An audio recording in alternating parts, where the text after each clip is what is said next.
They rioted over hats?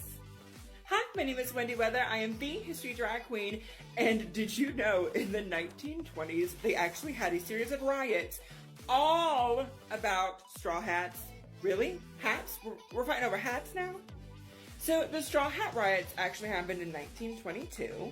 And during that time, it was actually considered a fashion faux pas for men to wear straw boater hats after September 15th.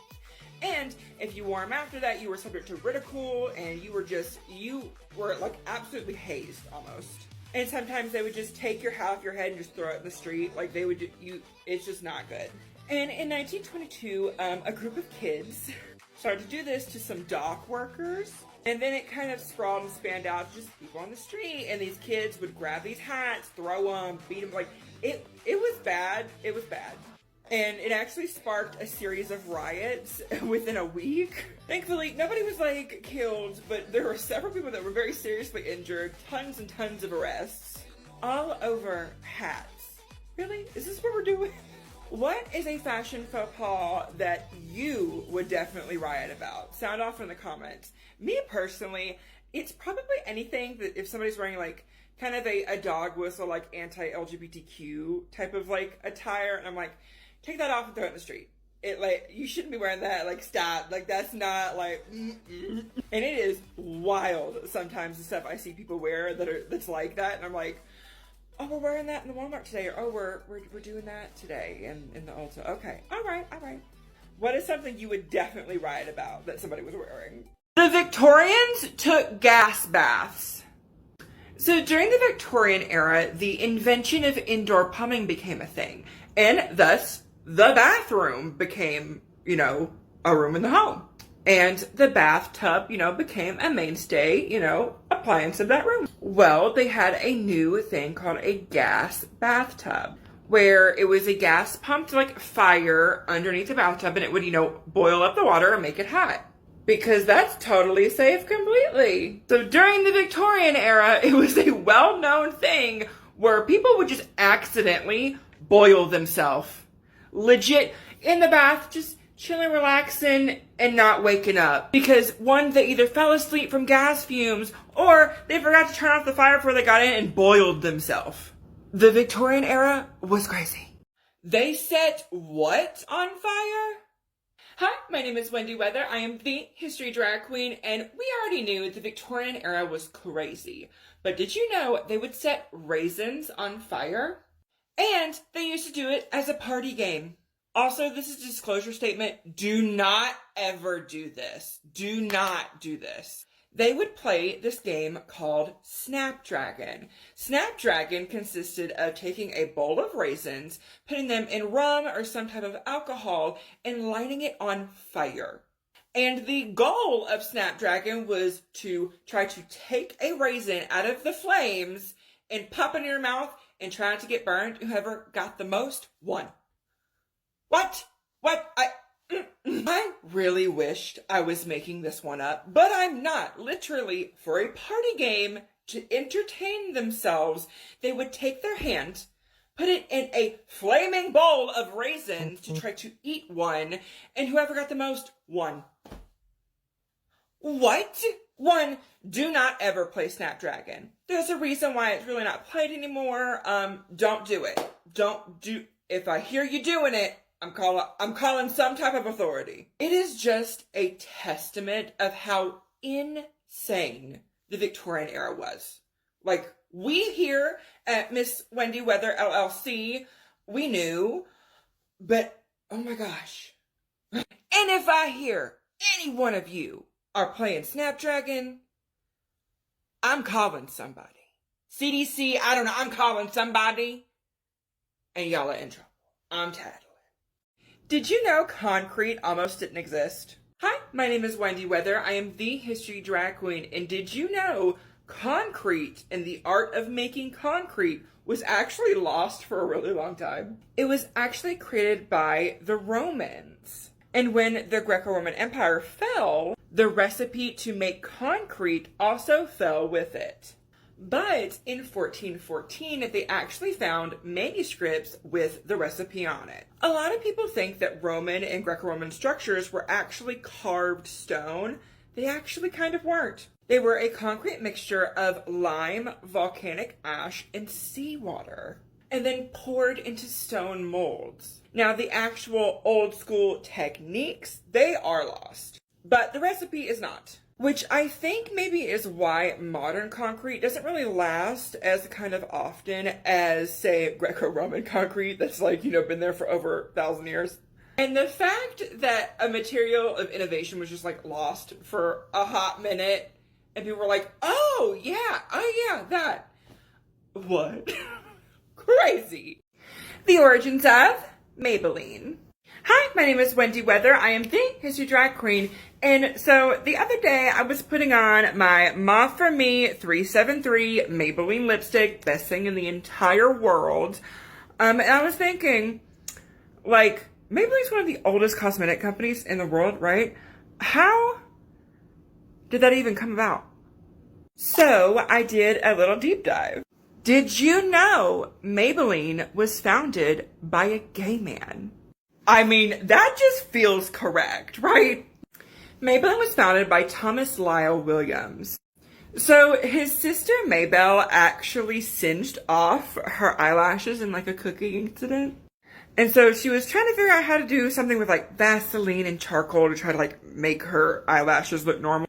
But her brother Thomas was a pharmacist and a chemist. He was like, sis, I got you. It's fine. Let me figure it out. He figured it out, got it together, and made the first pancake mascara. Oh, and honey, the ladies, they ate it up. So he started selling it and renamed it Maybelline in honor of his sister Maybelle. And Thomas Lyle Williams lived in Chicago with his partner, Emery Shaver, until they passed away. So whether you're putting on your 373 or your Great Lash or your Infallible or Super Stay, just remember, hey, maybe it's Maybelline. Or maybe it's your little gay brother helping you out. Oh, and if y'all sell out Ma For Me, I'm kicking your booty. Don't do it. They did what to the ocean? Did you know Xerxes actually ordered his soldiers to fight the ocean? So what actually happened was he was actually building a bridge that would help him get across Greece faster. Well, there was a storm and it kind of caused the sea to kind of make everything collapse what they were building. And he got so mad, he sent his soldiers to the sea to whip it 300 times with chains and with red hot pokers. Also, they threw some handcuffs in there to symbolize the sea's submission to Xerxes. What?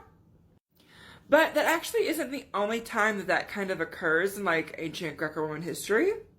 Because Caligula, who was crazy, launched a war on Poseidon and ordered his soldiers to throw spears and arrows in the water. And honestly, I kind of wonder if anybody found those handcuffs. You know? Pepsi? Pepsi. Hi, my name is Wendy Weather. I am the history drag queen. And did you know in the 80s, Pepsi, for a brief second, actually had the world's 6th largest army? What? To preface this, I am a Pepsi girl. I don't really drink soda, if at all, but when I do, it's a Pepsi, quite literally. So in 1989, in the 80s, the Soviet Union really, really loved Pepsi. That was their number one soft drink. They loved it, loved it, loved it. And it kind of proved a little bit complicated because also during this time it was kind of Cold War-y-ish. And their initial contract actually expired. So their currency they had wouldn't actually be accepted by, American companies and stuff. So the Soviet Union gave PepsiCo 17 submarines and several large naval vessels in exchange for $3 billion worth of Pepsi. 17 submarines and several huge naval vessels. Oh, what? And Pepsi was like, all right. But Pepsi did sell all those to a Swedish company to scrap it for money and parts and everything. But for a very brief window for a while, Pepsi had the 6th world's largest, like what? Pepsi had the world's 6th largest military. Well, huh? Excuse me? I know Coca-Cola was like, but okay, Pepsi, we see you. They fought over what? Hi, my name is Wendy Weather. I am the history drag queen. And did you know there was a war entirely about a bucket? And it was a war between Medina and Bologna. Now, to preface this, they just had a battle. I think it was about a Castile or a castle. And Medina took an oaken bucket as like trophy for like, yay, we won, we're taking this bucket. And Bologna was like super like humiliated. They were like, no, we're not gonna let this stand. They took our bucket, no, And so they went to war over a bucket where they had 2,000 casualties, and they also did not get their bucket back because Medina also won that as well. It's hilarious, but also like, I get it. If somebody took my 373, we're throwing hands. Don't forget your Comet Pills. Hi, my name is Wendy Weather. I am the history drag queen. And did you know in the 1910s, people actually used to try to take these things called Comet Pills? And these pills actually stem from Halley's Comet. Even though Halley's Comet has been around for thousands upon thousands of years, scientists actually weren't able to start actually in-depth studying it until about the early 1900s. And they found out that actually the tail actually contained cyanogen, which was like a toxic gas. And some crazy people were like, I'm gonna get somebody. So con men and companies started to sell anti-comet pills and anti-comet umbrellas to try to protect you from this deadly gas that was gonna happen. And of course, Halley's Comet went and nothing happened. Literally, the pills and umbrellas were crazy placebo effects because people were freaking out. Oh, this deadly gas is gonna get us, you know. It was just a lot of snake oil and con men trying to get a buck out of like this fever of craziness. Have you ever heard of Comet Pills or Comet Umbrellas? Or have you been kind of conned into buying an object that absolutely did nothing for you? Sound off in the comments. The first book ever written was written by a woman. The first novel ever written was The Tale of Genji, written in 11th century. Written by a noble woman named Murasaki Shikibu. At the time, she was a lady-in-waiting in the imperial court. And she was super well educated. And not like too much is known about her, but we do know The Tale of Genji, which she wrote, is the very first book ever written down. And it is considered a masterpiece in Japanese literature. We lost Cleopatra. We do not know where she is and never have.